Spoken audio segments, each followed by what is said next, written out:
कोहरे की रात। उस दिन बहुत ज्यादा देर भी नहीं हुई थी। अभी सूरज भी नहीं ढला था कि परवाणु से शिमला जाने वाले रास्ते पर जा रही एक गाड़ी बंद हो गई। और जब ड्राइवर गाड़ी से नीचे उतर रहा था, तभी अचानक दूसरी तरफ से आती गाड़ी ने उसको टक्कर मार दी।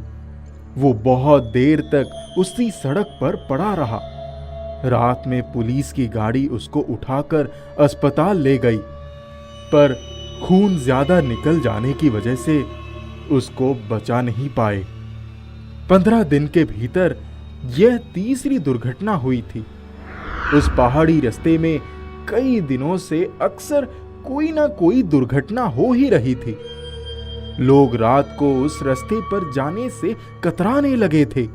परवाणु में अजय की अपनी इलेक्ट्रॉनिक सामान की दुकान थी। इलेक्ट्रॉनिक्स का बिजनेस पापा के बाद उसी को संभालना रहता था। दुकान के लिए सामान लाने वो शिमला गया था। घर लौटने में काफी देर होने वाली थी। उसने घर पर फोन किया और पत्नी से बोला, नीरू, तुम सो जाना, मेरा इंतजार मत करना, मेरे पास चाबी है, मुझे आज लेट हो जाएगा। ठीक है, पर वहाँ से निकलने के बाद मुझे फोन कर देना। आज वैसे भी धुंध बहुत है। हाँ होगी, मैंने देखा नहीं। अच्छा, मैं फोन रखता हूँ, ठीक है? अभी बहुत काम है। काम खत्म होते होते रात के 11 बज गए। अजय मन ही मन सोचने लगा, इतनी देर हो जाएगी, ये तो सोचा भी नहीं था। अजय अकेला ही गाड़ी लेकर निकल गया। दिसंबर का महीना था। अचानक ही उस दिन जबरदस्त धुंध हो गई। उसे थोड़ा डर भी लग रहा था। रात के 11 बजे वो निकला था, लेकिन धुंध की वजह से सामने कुछ भी नहीं दिखाई पड़ रही थी। तभी अचानक मोबाइल बजा। हेलो, निकल गए? कितनी देर में आओगे? हाँ नीरू, निकल तो गया हूँ, पर लग रहा है कि समय ज्यादा लगेगा। बहुत कोहरा है, नीरू चिंतित स्वर से कहता है। गाड़ी बहुत संभाल कर चलाना, ठीक है? अजय ने फोन काट दिया। सामने से कोई गाड़ी आ रही थी। उसकी तेज लाइट से उसकी आंखें चमक रही थी। उसने गाड़ी रोक दी। उसने देखा, जहां गाड़ी रुकी थी उसी के पास एक चाय की दुकान थी। वो चाय पीने की इच्छा से उतर गया। अजय ठंड से कांपते हुए आवाज दी,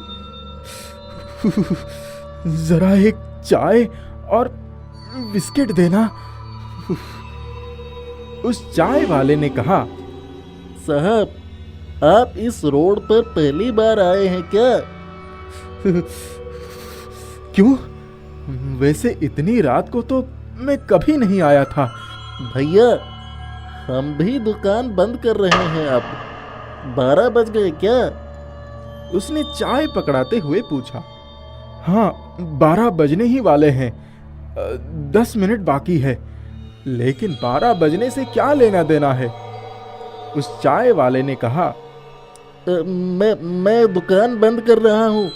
आप प्याला यहीं रखकर चले जाइएगा, मैं सुबह उठा लूँगा। हो सके तो लौट जाइए। 12 बजे के बाद आजकल आगे जाने वाले रास्ते पर रोज किसी न किसी गाड़ी का एक्सीडेंट हो रहा है। लोगों का कहना है कि कोई भूत प्रेत का चक्कर है। दुकान बंद करके वो चला गया। वो गाड़ी में आकर बैठ गया। थोड़ी ही दूर गया था कि उसने देखा, सड़क के बीचों बीच कोई खून से लथपथ गिरा हुआ है। जब वो पास गया तो देखकर चौंक गया। वहां एक लड़की बेहोश पड़ी थी। चेहरा उसके बालों से ढका हुआ था।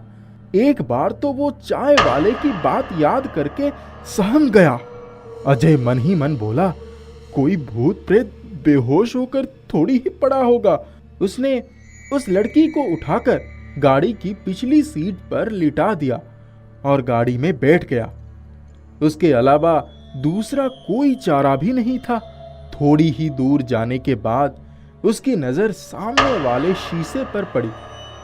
उस जगह पर आभा को बैठे हुए देखकर वो चौंक गया। हाँ, मैं क्यों मुझसे शादी नहीं करोगे? तुम तो मर गई थी ना? हाँ हाँ, तुमने तो मुझे मार ही डाला। मुझे तुमसे बदला भी लेना है। आज ही मौका मिला है। आभा, मुझे माफ कर दो। उस समय दोस्तों के बहकावे में आ गया था। चलो, अब तुमसे शादी कर लेता हूँ। तुमको अब मुझसे कोई नहीं बचा सकता। तुमने नीरू की खातिर मुझसे छुटकारा पाना चाहते थे ना?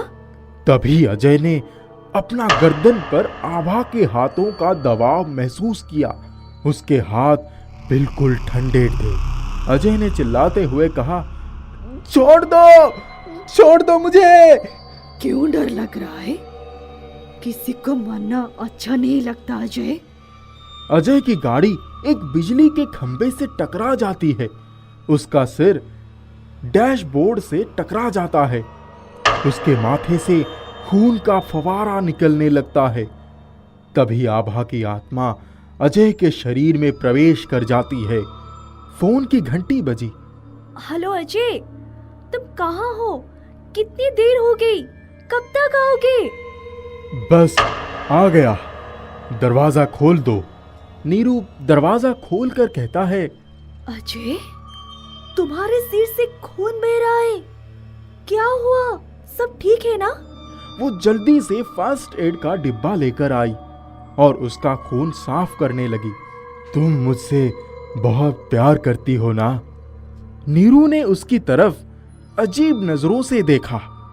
क्या तुम्हें मालूम नहीं है? पूरी रात तुम्हारे इंतजार में निकल गई। बहुत ही भयानक ख्याल आ रहे थे। ख्याल? क्या ख्याल? यही कि धुंध के वजह से कोई दुर्घटना ना हो जाए, रास्ते में गाड़ी खराब ना हो जाए। अब खैर छोड़ो ना, अब तुम आ गए हो, इन सब बातों की कोई जरूरत ही नहीं है। नहीं, अभी तो जरूरत है। कैसी बातें कर रहे हो तुम? अजय अब कभी वापस नहीं आएगा। अजय, मुझे डराओ मत। वैसे भी मैं पूरी रात से टेंशन में हूँ। तुम ना दिन देखते हो ना रात। हमेशा मजाक अच्छा नहीं होता। आओ, तुम्हारी टेंशन मैं खत्म कर देता हूँ। वो उसकी तरफ बढ़ता है और टेबल पर पड़ा चाकू उठाकर उसको मारने के लिए झपटता है। अजय, होश में आओ। क्या हो गए तुमको? डर के मारे वो दरवाजा खोलकर बाहर की तरफ भागती है। तभी ठोकर लगते ही गाड़ी से टकरा जाती है और देखती है कि अजय तो गाड़ी में ड्राइविंग सीट पर स्टीयरिंग पर सिर टिकाए बैठा है। नीरू मन ही मन सोचती है, फिर वो कौन था जिसका मैंने खून साफ किया? पीछे देखा तो वहां कोई नहीं था। वो गाड़ी का दरवाजा खोलकर अजय से कहा, अजय, अजय बाहर आओ। देखो यहाँ क्या हो रहा है। अजय का शरीर एक तरफ को लुढ़क जाता है। नीरू चीखते हुए बोलती है, अरे कोई है? देखो अजय को क्या हो गया। पर कोई नहीं आया। तभी उस लड़की की आवाज गूंज उठी, अजय और मैं एक दूसरे से प्यार करते थे, लेकिन उसने मुझे धोखा दिया था। उसने मुझसे बड़े बड़े वादे किए थे, लेकिन उसने मुझसे शादी नहीं की। उसने मेरी भावनाओं से खिलवाड़ किया। जब मैंने उस पर शादी का दबाव डाला तो एक दिन उसने कहा, देखो, पढ़ाई पूरी होने से पहले मैं शादी नहीं कर सकता। अभी मुझे विदेश जाकर पढ़ना है। शादी के लिए घर वाले तैयार नहीं होंगे। तुम कहो तो किसी मंदिर में शादी कर ले। मैं तैयार हो गई। वो अपने 3 दोस्तों के साथ मुझे अपने गाड़ी से ले गया और एक सुनसान जगह पर गाड़ी रोक दी।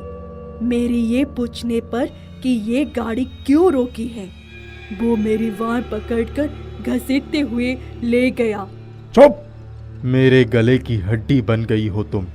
तुम्हें अपने रास्ते से हटाने के अलावा और दूसरा कोई उपाय नहीं है। मुझे माफ कर देना। मैं कुछ समझ पाती इसके पहले ही उसने अपने दोस्तों के साथ उसी सड़क के किनारे मुझे खाई में धकेल दिया। हो सकता है वो किसी और लड़के को चाहता हो। बकवास मत करो, वो लड़की तुम ही थी। मैंने उसकी नोटबुक में तुम्हारी फोटो देखी थी। यह कहते हुए उसका रूप बहुत ही भयानक हो गया। उसने नीरू की गर्दन दबोच लिया और बोली, तुम मेरे रास्ते में ना आती तो वो मेरा होता। हाँ हाँ, मैं अब आई हूँ। मैंने तुम दोनों की तलाश में कितने बेगुनाहों की जान ले ली। कब से तुम दोनों का इंतजार कर रही थी। आज जाकर मेरा बदला पूरा हुआ है। यह कहते हुए उसने एक ही पल में उसकी गर्दन दबा दी। नीरू छटपटा रही थी, चीख रही थी और वो ठहाके लगा रही थी। नीरू की आवाज सुनने वाला कोई नहीं था। उसने गला दबाकर उसको मार दिया। सुबह जब सब पड़ोस के लोग उठे तो देखकर हैरान हो गए कि अजय की गाड़ी के पास अजय और उसकी पत्नी की लाशें पड़ी हुई थी। पूरी कॉलोनी में हड़कंप मच गया। इसके बाद से उस रास्ते पे कभी कोई दुर्घटना नहीं घटती थी और आभा कभी दिखाई भी नहीं दी।